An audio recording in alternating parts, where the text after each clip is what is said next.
You've heard the term computer virus, right? Of course you have. It's a phrase that just gives you a little bit of anxiety.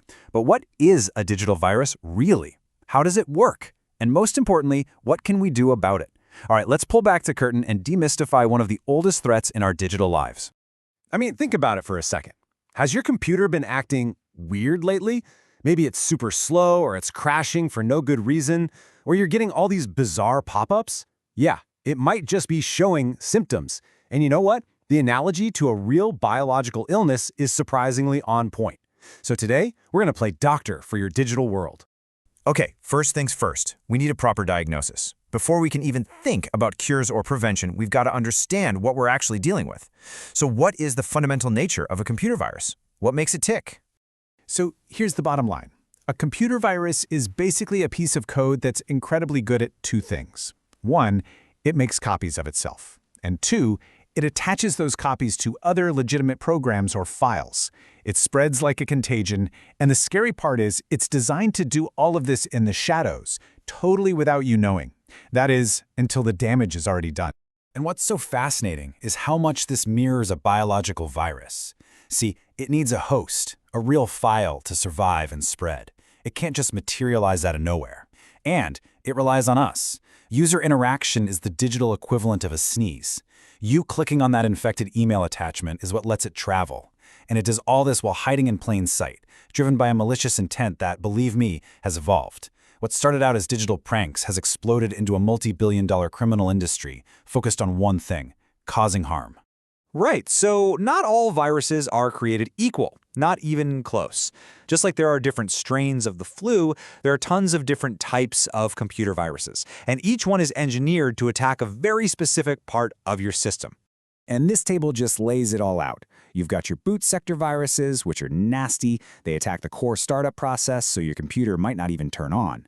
Then there are classic file infectors that latch onto program files. Macroviruses are sneaky, hiding inside documents like a Word file.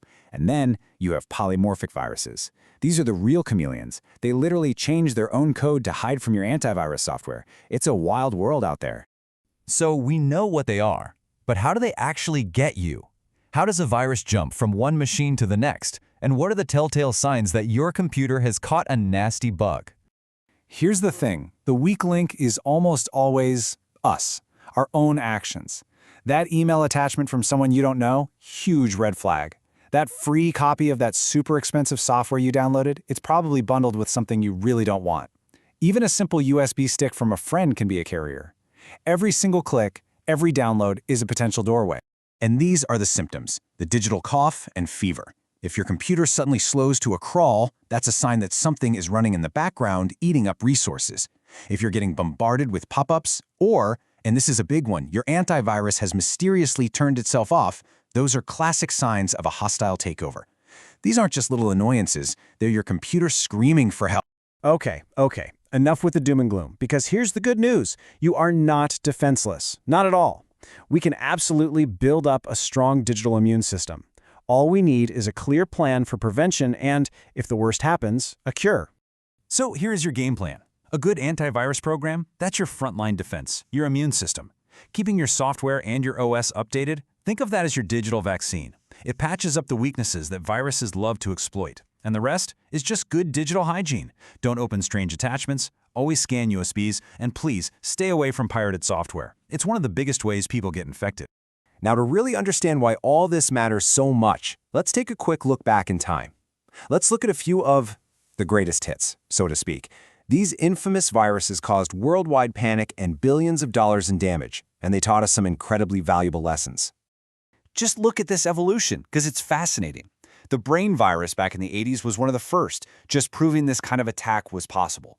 Then Melissa came along and showed how insanely fast a virus could spread by hijacking your email. But the real game changer was I Love You in 2000. It was a masterclass in social engineering that preyed on simple human curiosity and caused an estimated $10 billion in damage.